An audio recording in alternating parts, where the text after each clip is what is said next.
Non, je pense que la première mi-temps est moyenne. La première mi-temps, il ne s'est pas passé grand-chose. Deux équipes qui sont d'abord dans une intention d'être bien en place, d'être bien solide et qui se lâchent peu dans le jeu. Voilà. Trop peu de situations favorables. Et une deuxième mi-temps où je pense que là, on a vraiment pris le jeu à notre compte. On a su être patient, mais en mettant beaucoup plus de rythme, beaucoup plus d'intensité dans ce qu'on faisait, moins de touches de balles, plus de rapidité pour essayer de les fixer à l'intérieur avec du jeu beaucoup plus vertical entre les lignes et ensuite de bonnes situations sur les côtés où on a mis quelques enchaînements de qualité. Je pense qu'on aurait mérité de l'emporter sur cette deuxième mi-temps où on a quand même eu 3-4 occasions franches, dont 2 tête-à-tête avec Cédric Carasso. Et ensuite, une grosse situation sur corner où Cédric Carasso fait un arrêt remarquable. Donc je pense que sur les occasions de la deuxième mi-temps, je pense qu'on mérite de prendre les 3 points. Oui, il a pris donc un coup de genou dans le dos au niveau des côtes. Et donc déjà à la mi-temps, il souffrait énormément. On a essayé de le faire reprendre, mais voilà, il est incapable de le faire. Oui, demain matin, oui.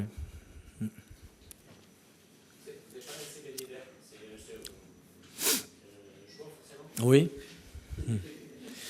Non, on est aussi dans une période où je veux que Eden Benbassat sente aussi toute notre confiance.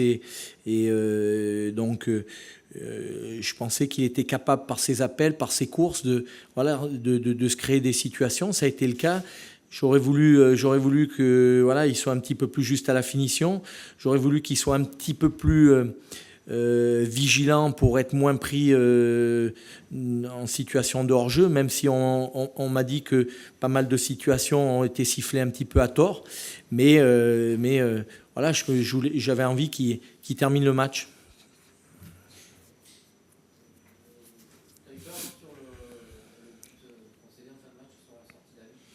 Non, pas du tout. J'étais assez tranquille sur le match. Je pensais qu'on allait finir par l'emporter. Et bon, cette situation, on voit de suite qu'il y a faute sur lui. Donc, il n'y a pas de problème. Elle est incontestable, la décision de l'arbitre. Mais si on peut retenir quelque chose de positif, je pense que c'est notre 4e match sans prendre de but.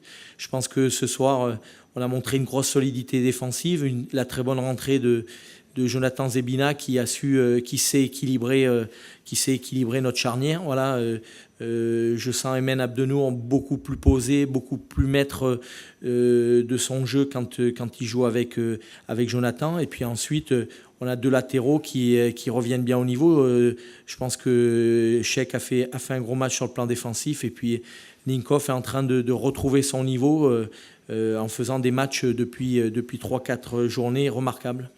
Vous êtes satisfait de vos joueurs en résultat aujourd'hui ? Pardon ? Vous êtes satisfait Écoutez, on ne peut pas être satisfait quand à domicile, en ayant des situations et en sachant qu'on peut être bien meilleur dans le jeu, notamment sur la première mi-temps. On ne peut pas être satisfait d'un match nul, mais en même temps, je peux rien leur reprocher au niveau de l'état d'esprit, au niveau des intentions, au niveau de leur investissement. J'avais envie, comme je leur avais dit, la victoire, elle va être très importante, mais ce qui va être encore plus important, c'est les valeurs qu'on va y mettre, l'état d'esprit qu'on va montrer tout au long du match. Et c'est pour ça que je dis la première mi-temps, je ne suis pas déçu parce que je les sentais avec une volonté de bien faire, mais un peu de crispation aussi, voilà. Et une deuxième mi-temps où ils se sont beaucoup plus lâchés. On a eu un meilleur contrôle du match, je pense un meilleur jeu de position aussi. On était beaucoup mieux situés. Et donc, j'ai des regrets par rapport au score, mais je n'ai pas de regrets par rapport à la manière sur cette deuxième mi-temps. Voilà. Vous l'avez senti affecté par sa non-sélection ? C'est quelqu'un qui montre pas énormément ses émotions. Et je pense qu'il l'est. Voilà, Mais en même temps, notamment sur la première mi-temps avant qu'il soit blessé, je pense qu'il a montré qu'il a vraiment envie de faire une bonne fin de saison. Il a fait un très bon match l'autre jour à Brest. À lui de continuer.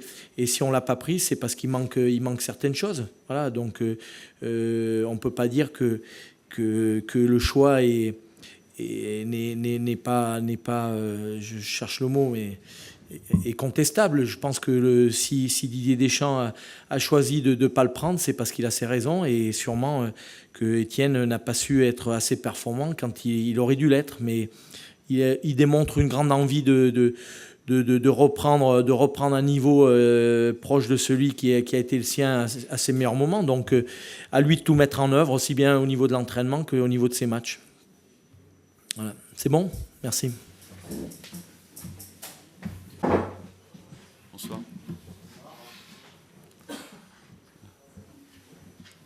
C'est bien, vous êtes resté jusqu'à la fin, c'est bien. Vous pouvez faire des papiers. Vous pouvez faire des papiers si vous voulez.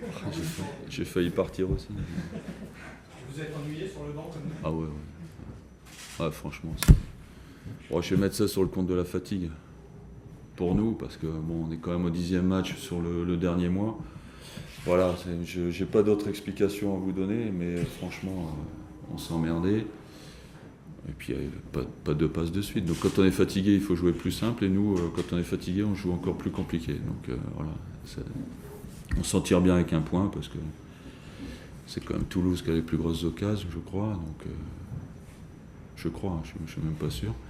Les cadres, la frappe à la 86e minute. Ouais, mais c'est une bonne occasion quand même, je pense. Oui, oui. Ouais. L'arrêt du match. Non, franchement, il n'y a pas grand-chose à dire. C'est curieux parce que les deux équipes n'ont pas vraiment de pression de classement. Je vous dis, c'est la fatigue. Aujourd'hui, vous regardez tous les championnats étrangers, tous ceux qui ont joué la Coupe d'Europe mercredi ou jeudi, ils se font ramasser le dimanche. Vous faites le constat, donc voilà, ça n'arrive pas qu'à nous. Nous, ça arrive aussi aux équipes étrangères, même des meilleures que nous. Et voilà, bon, après j'avais mis 2-3 joueurs au repos, il y avait 2-3 blessés. Les joueurs au repos, bon, c'est parce qu'ils étaient très fatigués après le match de Coupe d'Europe. Ludo Bragnac, Yaro Plasil, j'ai 2-3 blessés.